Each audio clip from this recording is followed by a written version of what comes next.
Хүндэт хэрэглэгчтэй. Энэ зааварт бид BingX биржээс өөрийн 3 дахь штадын крипто хэдвч өөр бирж дээрх бүртгэл зэрэг рүү мөнгө эрхэн гаргаж авахыг танд тайлбарлана. Үүнийг BingX криптовалютын биржийн жишээн дээр харцгаая. Нэгдүгээр алхам. BingX албан ёсны сайт руу очиж нэвтэрнэ.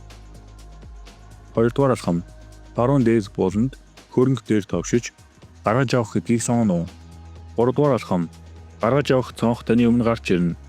Жишээлбэл та TRC-ийн сүлжээний хэдвч рүү USDT гаргаж авахыг хүсэж байна. Шилжүүлэхийн валютаар USDT-г сонгоно. Дараа нь валютыг шилжүүлэхийг хүссэн хэдвчний хаягаа буулгана. TRC-ийн сүлжээг сонгоно. Гаргаж авахыг хүссэн дүнгээ оруулна. Зөвхөн сангийн дансаас шилжүүлэг хийгдсэн эсхийг шалгана. Гаргаж авах товчлоорыг давшина. Чухал. Сонгосон сүлжээгээ сайдар шалгана уу? Та гаргаж авахдаа зөв хэдвч заасан ч буруу сүлжээг заасан бол таны мөнгө нөхөн сэргээх боломжгүй алдагдана. Дөрөвдүгээр алхам. Гүйлгээг баталгаажуулах цонх гарч ирнэ. Зөв хэдвч оруулсан, зөв сүлжээг сонгосон эсгээ дахин шалгана уу? Дараа нь баталгаажуулах дээр товшно. Тавдугаар алхам.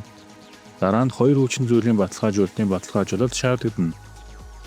Дээд талбарт код авах дээр товшоод бүртгүүлэх явцад заасан имэйл рүү илгээсэн кодыг оруулна. Google Authenticator API кодыг доорх талбарт оруулна. Баталгаажуулах дээр товшно. 6-дугаар алхам. Баталгаажуулсны дараа гүйлгээ амжилттай баталгаажсан тухай мэдээлэл цонх гарч ирнэ. Та яг энэ хаяг руу шилжүүлэх бүрдээ хоёр хүчин зүйлийн баталгаажуулалтыг хийхгүй тулд хаягийг хадгалах дээр товшиж болно.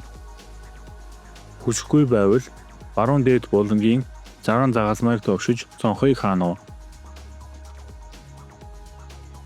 7-дугаар алхам. Таны мөнгө гаргаж авах гүйлгээ саяхны гаргалт хэсэгт харагдана.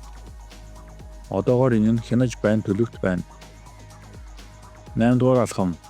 Гүйлгээ амжилттай хийгдэж таны хэдвч рүү мөнгө гаргаж авч дуусмагц гүйлгээ нь гүйцэтгэсэн төлөвт орно.